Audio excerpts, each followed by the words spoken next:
The good news for us is we got a lot of things to do still, including kitchen. Lucy, thanks for being here. Yeah, always fun. Hey, I noticed on Facebook earlier today you posted something about Greer's and back to school. Yes, back to school. Last week we talked a lot about back to school, and now we're just kind of doing a couple recipes that kids and parents can, kind of get into. Everybody's kind of getting into that groove. Last week we talked about packing lunches. Yeah. And today I thought we could do a crock-pot recipe. Everybody loves those, and a lot of people are always asking me for more recipes to do in the crock-pot in your slow cooker. And everybody loves lasagna, and I thought this would be something easy to put together for back to school. So about how long does this crock-pot recipe take? Is it something where you can set it in the morning and come back and you're good to go by the time you get home? Or Yeah, absolutely. And in this one, a lot of recipes in the crock-pot take, I pretty much say you can put anything in the crock-pot on low for 8 hours and it'll be done. And this one doesn't take quite as long, and on low it'll only take about 4 hours, but you could also do it when you get home. You could put it on high, when you get home right after school, and it'll be ready for supper time because it would only take about 2 hours. So this one's kind of shorter, which is nice. A couple of different options there for you. Yeah. You can go home, set it up during lunch. Yeah. 4 hours later, boom! Yes, exactly. It's ready to go. So tell me a little bit about this recipe. What are we using here to make our crock-pot lasagna? Okay, so we started with a pound. I'm using ground sirloin today, but you could use chuck or regular ground beef, whatever you'd like. And you could also do this exact same thing with ground turkey. I love to use a lot of ground turkey too. But the great thing about all of our grinds at Greer's is we still do them right in house. So we cut all of our own meat still, and so you're going to get really good quality ground beef, which is really important to us. So now I'm going to add one bag, it's a 10-ounce bag of seasoning blend, just because I don't want to take the time to chop up some peppers and onions to put in here. But this has a little bit of celery, peppers, onions, but you could, if you had some leftovers in the fridge, you could go ahead and chop those up and put them in there.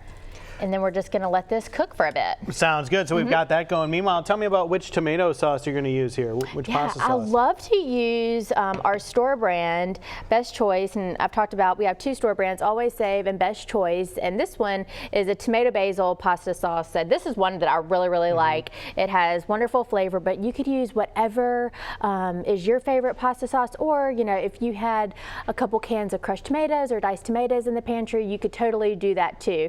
And also, if you had kind of a special way that you like to make your sauce, you could do the same recipe, and we'll talk about how to layer it up and whatnot. So it's really versatile. You could use whatever you like to go in here. I love a tomato basil sauce. I love what the basil brings to the equation. Matter of fact, I just made basically a cheese pizza the other day, and I added some basil to it.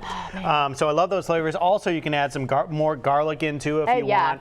Sometimes it's like a garlic tomato pasta sauce, but I like to buy it separately and add my desired amount of garlic. Well, good. And that's what's good about making your own thing. You could add crushed red pepper in here if you want it spicy. You could add a ton more garlic or whatever. So that's kind of the fun about making something at home and making it your way versus getting it from somewhere else or just getting it out of the frozen section or something. All right, sounds good. So we'll let this continue to get started here. We've got a lot to talk about in the kitchen. Can't wait. Lasagna is one of my favorite dishes. Chelsea, I know you were saying you're excited about this as well.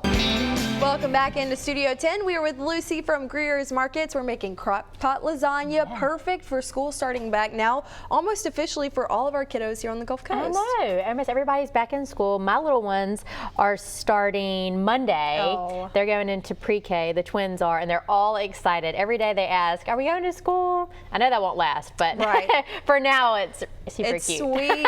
It's sweet, and it's good that they're excited. But it's also good for the working parents. It is, because when school is in session, it's insane. So it's nice to have dinner already made at home in a crock pot. I know. I'm always so happy when I get myself together and get something in the crock pot. I don't use it enough, but maybe that'll be a good goal this year with school starting and the kids will be, we'll have a totally different schedule at our house. So maybe I can remember that crock pot in there. It's like a hidden tretreasure that's really at the bottom of our cabinets that we forget about. It totally is. So what we already did is we took a pound of ground sirloin and I cooked that, and I used a shortcut from the freezer section with some seasoning blend, which is peppers and onions and celery all cut up ready to go. Right. So I cooked that, and if there's any moisture, which there was a little bit just from the veggies, and I went ahead and drained it. And so I have it back in the pot, and now we're going to add the rest of the ingredients for our sauce. So I just added one little thing of Italian dry dressing mix, which I like to use. So good, and it smells good. Yeah, it does smell good. And then I'm just going to do a teaspoon of salt, and then I'm going to add in 2 jars. I like the tomato basil sauce here, but you could use whichever one is your favorite. Right. And then we are going to sneak some veggies into this. We're going to add 1 bag of fresh baby spinach, which I love to add spinach wherever I can. Yeah. It wilts down, and it's so good for you. And you know, if you do have kids, they're not going to know it's there because it's going to cook down. So we'll just start adding this in and get the heat going. And it adds some color to it as Yeah. well. Yes. I love it. Yeah, I'm a big spinach girl, but especially in something, just because it kind of adapts to whatever taste after it's cooked down a little bit. Yeah. Now, the other day, yesterday, I was driving through downtown and saw your new location. Yes. And it is beautiful. The painting that you guys have on the side.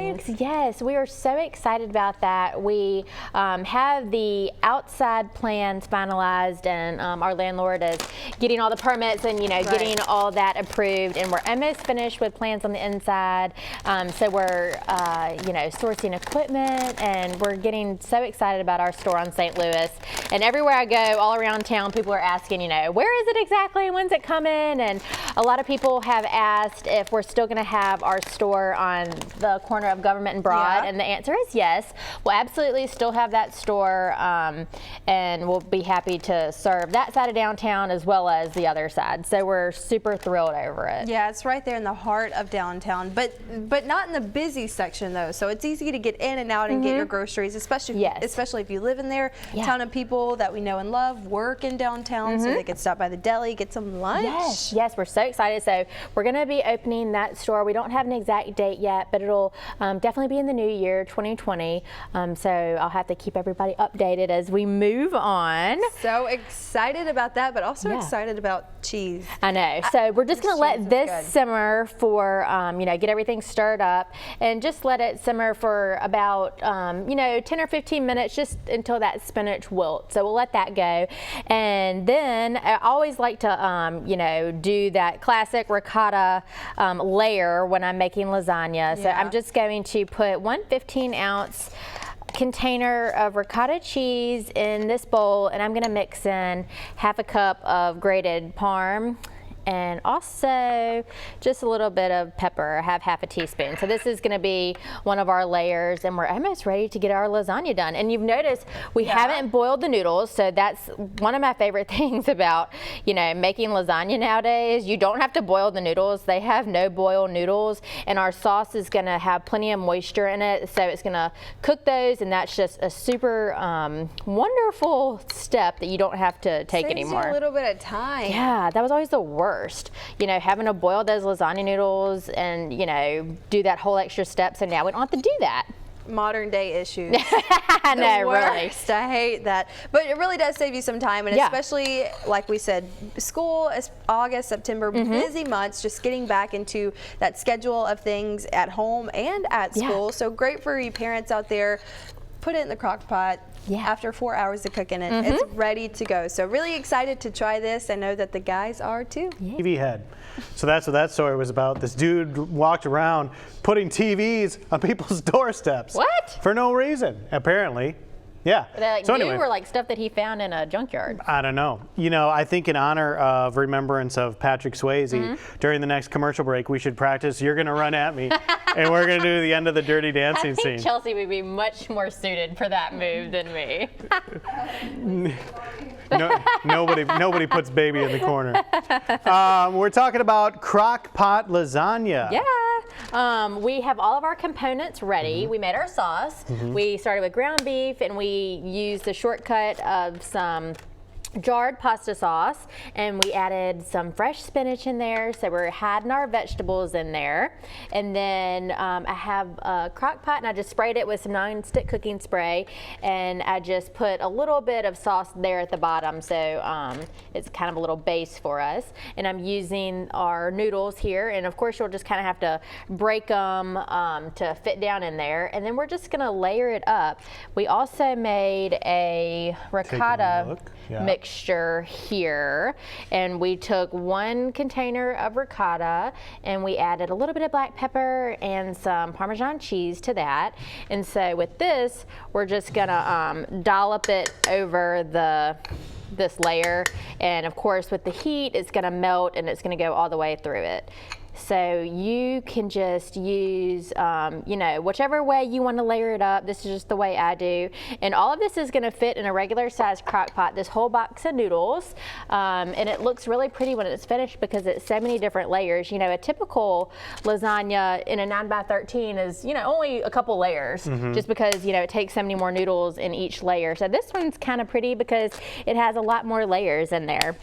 And what's great is you don't have to cook these noodles. The moisture in the crock pot and in the sauce is going to cook those noodles, so you don't even have to take that step. So it's really awesome. Yeah, I was wondering how the finished product would turn out, and we do have that in front of us. But when I initially just read Crock-Pot Lasagna, I was wondering if it was just the components of lasagna or if it actually kind of looks like lasagna when it's done, which it does. Yeah, that's what somebody else was asking too, and it actually cuts really easily, and it feeds, you know, as many people as a full-size 9x13 lasagna. And this is just something that's great to make ahead, and you could eat it during the week and just have leftovers. So it's a really good one. And of course, all of our recipes are on y'all's website and our website, Greers.com. If anybody ever misses one of our segments, they can go back and watch the videos on there. Great to have a quick and easy recipe for all the back-to-school stuff that we're dealing with right now. I mean, also, not necessarily directly tied to this, but football season's coming up. You're having a football party, you're having some family over to watch the game.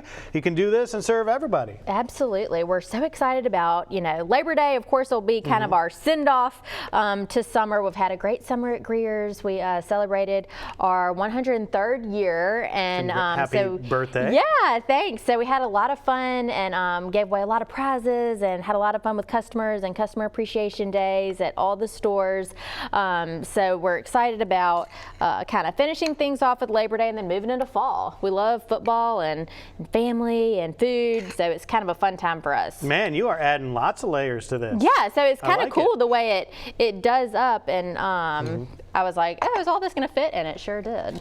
So you just keep on going. This is really a fun step that the kids could help out with too.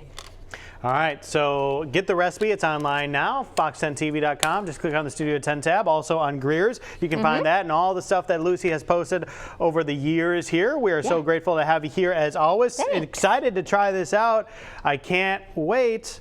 Maybe it'll be so good that I'll sing, now I've had the time of All right, come in here. Chelsea, go. Run. Come on, come on. Oh,